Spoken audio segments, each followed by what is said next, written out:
CS Satbir Singh YouTube channel पे आपका स्वागत है। दोस्तों, यदि आप पोस्ट ऑफिस की सेविंग स्कीम में इन्वेस्टमेंट करते हैं तो आपके लिए बहुत बड़ी खबर है। गवर्नमेंट के द्वारा नई गाइडलाइन जारी की गई हैं, जिसके द्वारा कि आपके लिए सोर्स ऑफ फंड को बताना भी ज़रूरी होगा पोस्ट ऑफिस को। तो आप इस न्यूज़ को अंत तक देखें ताकि आप इन गाइडलाइंस को समझ पाएँ। दोस्तों, गवर्नमेंट के द्वारा नया सर्कुलर जारी किया गया है, जिसमें कि बताया गया है कि सर्कुलर जारी करने की आवश्यकता क्यों पड़ी।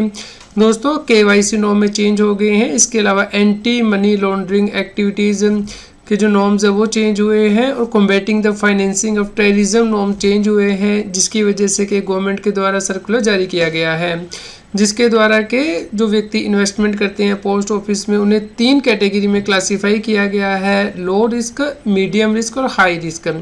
जो व्यक्ति पोस्ट ऑफिस में इन्वेस्टमेंट करते हैं 50,000 रुपये तक की, उन्हें लो रिस्क कैटेगरी में रखा गया है। यदि आप 50,000 से ज़्यादा इन्वेस्टमेंट करते हैं लेकिन 10 लाख रुपये तक, तो आपको मीडियम रिस्क की कैटेगरी में रखा गया है। और यदि आप 10 लाख रुपये से ज़्यादा की इन्वेस्टमेंट करते हैं तो आपको हाई रिस्क की कैटेगरी में रखा गया है।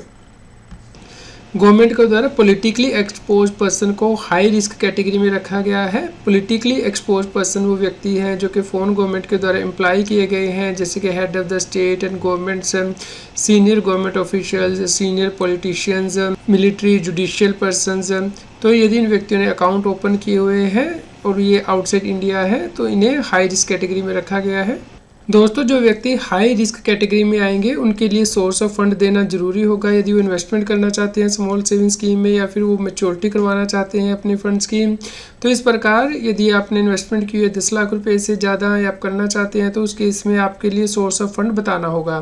तो सोर्स ऑफ फंड के तौर पर आप पोस्ट ऑफिस या फिर बैंक स्टेटमेंट दे सकते हैं ताकि आपके सोर्स ऑफ फंड को एस्टेब्लिश किया जा सके। इसके अलावा लास्ट 3 फाइनेंशियल ईयर में से किसी एक के आप जो इनकम टैक्स रिटर्न है वो दे सकते हैं ताकि आपकी ग्रॉस इनकम को आपकी इन्वेस्टमेंट के साथ मैच किया जा सके। इसके अलावा आप sale deed, gift deed, will, succession certificate भी दे सकते हैं या फिर कोई भी और प्रूफ ताकि आपकी सोर्स ऑफ इनकम को एस्टेब्लिश किया जा सके। इसके अलावा दोस्तों, आप किसी भी कैटेगरी से बिलोंग करते हैं, यानी कि लो रिस्क हो, मीडियम रिस्क हो या फिर हाई रिस्क हो, आपको फ़ोटोग्राफ देनी है। इसके अलावा यदि आपका ज्वाइंट अकाउंट है तो सभी ज्वाइंट होल्डर की जो फ़ोटोग्राफ है वो लगेगी। आइडेंटिटी प्रूफ के तौर पे आपको आधार नंबर और पैन नंबर देना है। एड्रेस प्रूफ के तौर पे आप आधार नंबर, पैन नंबर दे सकते हैं यदि उसमें प्रेजेंट एड्रेस मेंशन है। यदि आपका एड्रेस नहीं मेंशन है प्रेजेंटली तो उस केस में आप पासपोर्ट, ड्राइविंग लाइसेंस दे सकते हैं या फिर यूटिलिटी बिल जो कि 2 महीने से पुराना नहीं होना चाहिए वो दे सकते हैं। दोस्तों, KYC भी किया जाएगा। यदि आप लो रिस्क कैटेगरी में हैं तो हर 7 साल में आपका KYC किया जाएगा। यदि आप मीडियम रिस्क कैटेगरी में हैं तो हर 5 साल बाद KYC किया जाएगा। और यदि आप हाई रिस्क कैटेगरी के अंदर आते हैं तो हर 2 साल के अंदर KYC किया जाएगा। इसके अलावा यदि सस्पिशियस ट्रांजैक्शन दिखती हैं आपके अकाउंट में तो KYC किया जा सकता है।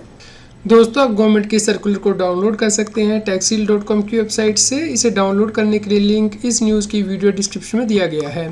उम्मीद करते हैं आपके लिए यह न्यूज़ यूज़फुल रही होगी। कृपया लाइक करें और शेयर करें ताकि सभी लोगों तक ये जानकारी पहुंच पाए। रेगुलर GST और टैक्स अपडेट के लिए इस चैनल को सब्सक्राइब करें। फ्रेंड्स, आप TDS, इनकम टैक्स, GST और अकाउंटिंग सॉफ्टवेयर ऑडिट ट्रेल के साथ कंप्लायंस आसानी से कर सकते हैं। इन सॉफ्टवेयर के डेमो देखने के लिए आप हमें मोबाइल नंबर के साथ ईमेल कर दीजिए taxil@gmail.com पर।